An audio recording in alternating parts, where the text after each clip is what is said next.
in the shed with Megatron. Never before have so many people asked for footage, more footage. I have put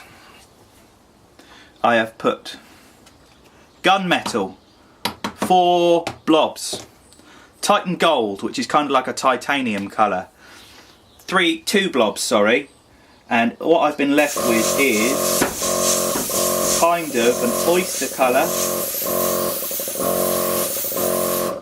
for the tracks. Now if you will look at Megatron in Revenge of the Fallen, if you look at Megatron in Revenge of the Fallen, he's got very much a hue of oyster goldy colour about that, and especially when they're stood on top of the building after the forest fight, and that's kind of what I wanted to recreate. If you look at Octobotamus's super statue that he's just bought, which is from ILM, well I think it's ILM, but it's from the people that actually made the model, the CGI model with the colours and stuff.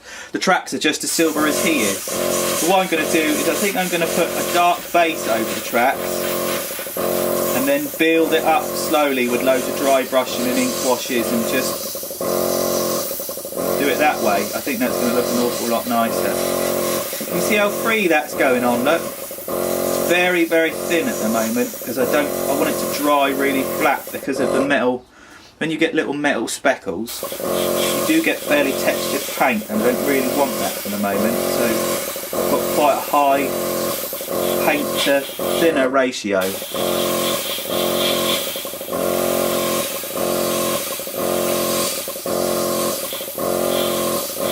I don't know why my bloody compressor does that. I'm going to buy a nicer compressor one day because my one's just shit.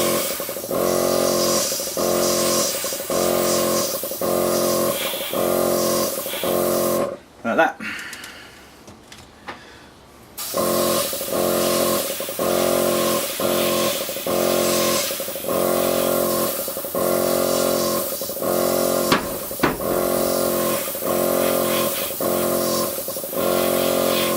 I can't talk all the time during these videos, I'm just occupied. It goes completely against everything I stand for.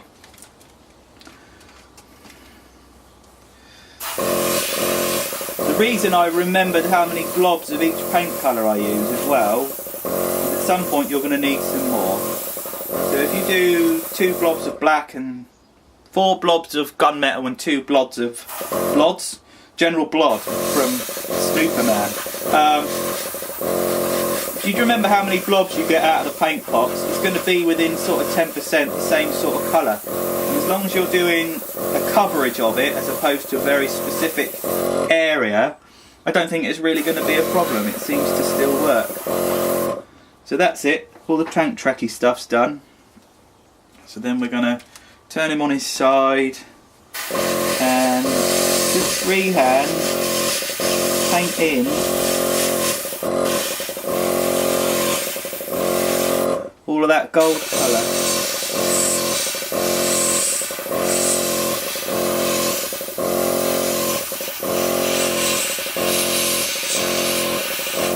I can't believe the amount of people that want to give something like this a try and don't because they think they can't do art. It really annoys me because the only reason why you couldn't do art is because you haven't fucking tried art. You can't. There is no right or wrong with art. It's just pick it up and do it. Rather than picking up something and realising, oh, this is something that I have a skill to do, what you need to do is pick something up and just give it a go and work out why it didn't work the first time, and then the second time round fix one of the problems. And then if you do that every time you go and make a new something or other, you will end up with a very sexy model in the end. You just need to sort of stick with it.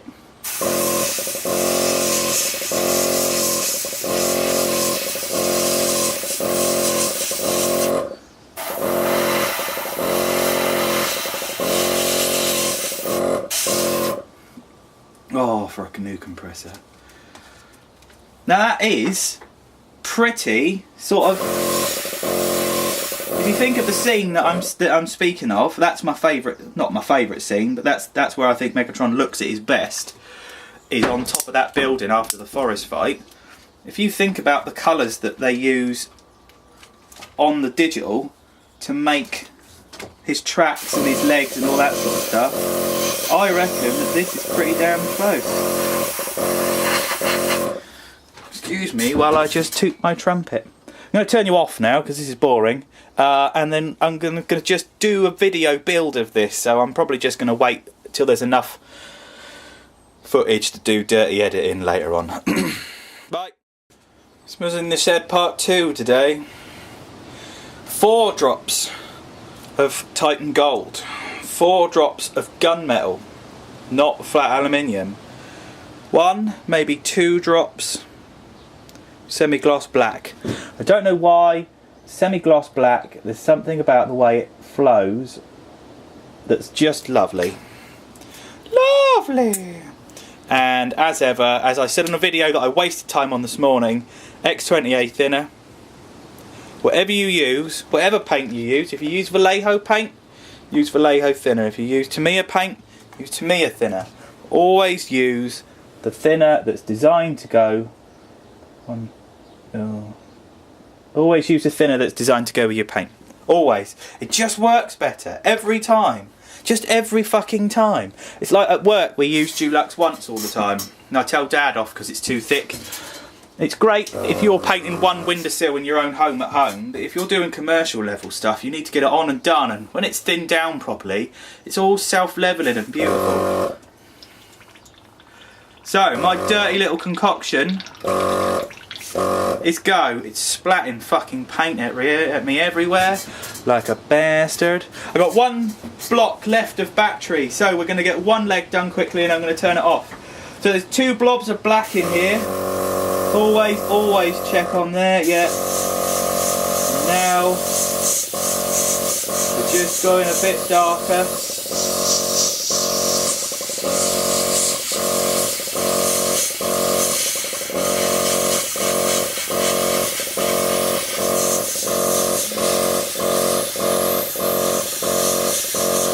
I think you can see that. It showed fairly well when I've watched the video back that I did from this morning.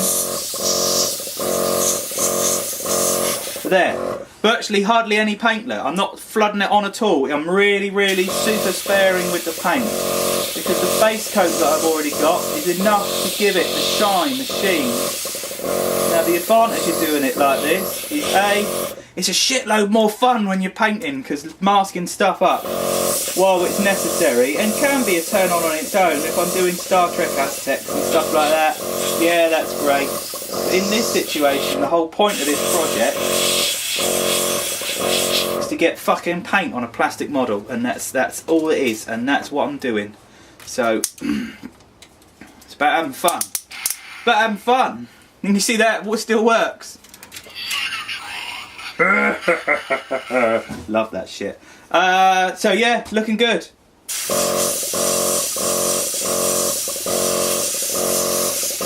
Yeah, look, you can really see it going darker now. Right, I'm going to move you in closer. Because the battery's about to run out. I'm sure it's going to bleep at me in a minute. But if I do that and keep it in more or less the frame that I'm in, and I turn it round the other way. Track, not painted. Am I in? Yes, but you can't see a diddly shit. There, so track, unpainted. Okay, tiny little bit of paint, just so it's dark enough. Just as silly as it sounds, follow the wet spot with an airbrush. There's going to be a little wet patch that you'll be able to see moving around on the target.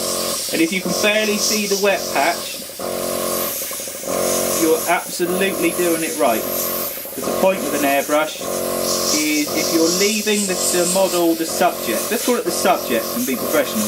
If you're leaving the subject for even just a moment and the subject's surface is wet, you're applying too much paint. And that's all there is to it. So even just in this short amount of time, I'll be able to pretty much pick him up and move them around and not have to worry about...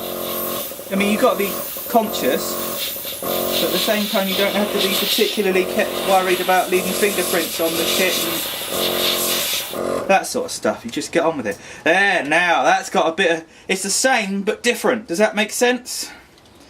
Same but different. Dark. Lovely.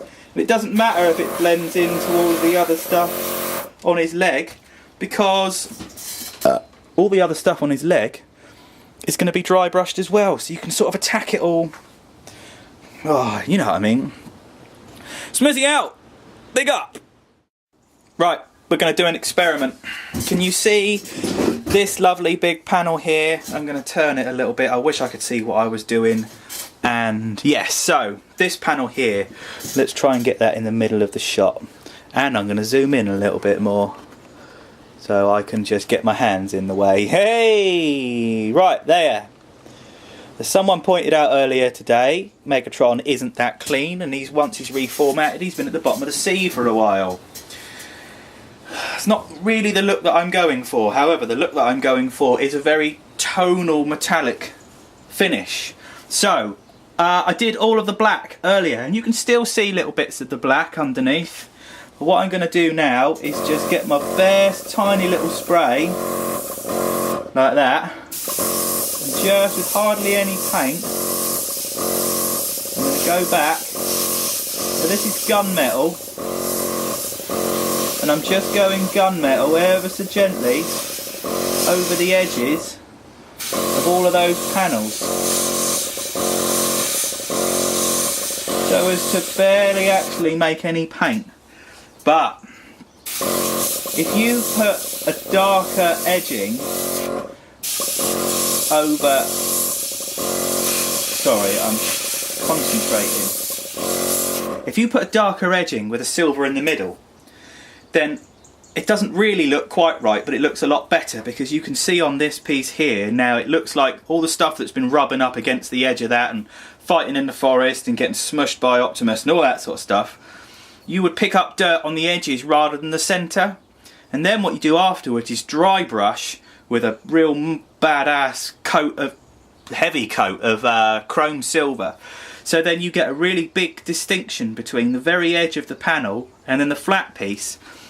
So all of that is very crisp edges as opposed to just the corner of a surface. The actual edge will have been rubbed up clean in places and really dirty in other places. And I'm talking and letting my airbrush go dry and killing my needle. So that's what I'm doing, look. I don't know if you can see, but I'm just spotting down there, because you see there's a bit of black showing through down there still. So that's great. So a little bit of black, a little bit of splodge, a little bit of gunmetal, and he should start appearing like he's been at the bottom of the sea a little bit more.